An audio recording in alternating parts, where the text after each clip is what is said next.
প্রিয় নেতা মাননীয় প্রধানমন্ত্রী জনাব তারেক রহমান আমাদের সবাইকে নির্দেশ দিয়েছেন, আমাদের প্রতি এলাকায় বাংলাদেশের প্রতি ঘরে ঘরে যারা বন্যায় প্লাবিত হয়েছে, ক্ষতিগ্রস্ত হয়েছে, আমরা যেন তাদেরকে সাহায্য করি। আমাদের মাননীয় প্রধানমন্ত্রী এবং আমাদের মাননীয় স্বরাষ্ট্রমন্ত্রী জনাব সালাউদ্দিন আহমেদ, যিনি আমাদের কক্সবাজারের সবার প্রাণপ্রিয় নেতা, তিনিও আমাদের বলেছেন আমরা যেন আপনাদের সব সময় সুখে দুঃখে আপনাদের পাশে থাকি।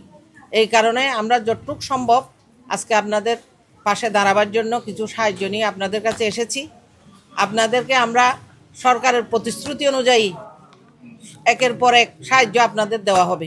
আজকে আপনাদের জন্য আমরা এসেছি, এখানে শাহেদ আপনাদের এলাকায় আছে, যে কোনো বিপদ হোক আপদ হোক আপনারা শাহেদকে বলবেন, তার মাধ্যমে আমরা জানতে পারবো আপনাদের কি অসুবিধা কি সুবিধা, তখন আমরা অবশ্যই আপনাদের কাছে আবারও আসবো ইনশাআল্লাহ। সবাই আমাদের তারেক রহমানের জন্য দোয়া করবেন যেন তিনি সুন্দরভাবে বাংলাদেশকে এগিয়ে নিয়ে যেতে পারে, এবং আমাদের শহীদ মরহুম জিয়াউর রহমান এবং আমাদের মরহুমা দেশনেত্রী বেগম খালেদা জিয়ার জন্য দোয়া করবেন, তাদেরকে যেন আল্লাহ বেহেশতে নসিব করেন।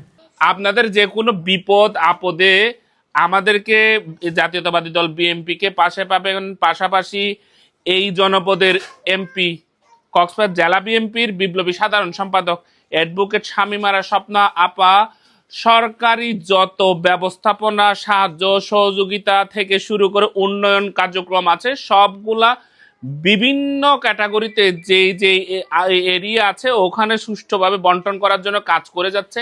আপনাদের এখানেও আগামীতে সরকারের প্রতিশ্রুতি রক্ষা করার জন্য যে কোনো ধরনের সাহায্য সহযোগিতা অব্যাহত থাকবে ইনশাল্লাহ। সৈনগরের বিভিন্ন বন্যায় প্লাবিত প্রায় 200 জন পরিবারকে আমরা আজকে ত্রাণ সামগ্রী প্রদান করেছি। যদিও বা আপা আরও আগে আসার জন্য চেষ্টা করেছিলেন, উনি সার্বক্ষণিক আমাকে বলেছিলেন আমার এলাকায় যারা যারা প্লাবিত হয়েছে তাদের খোঁজখবর নেওয়ার জন্য।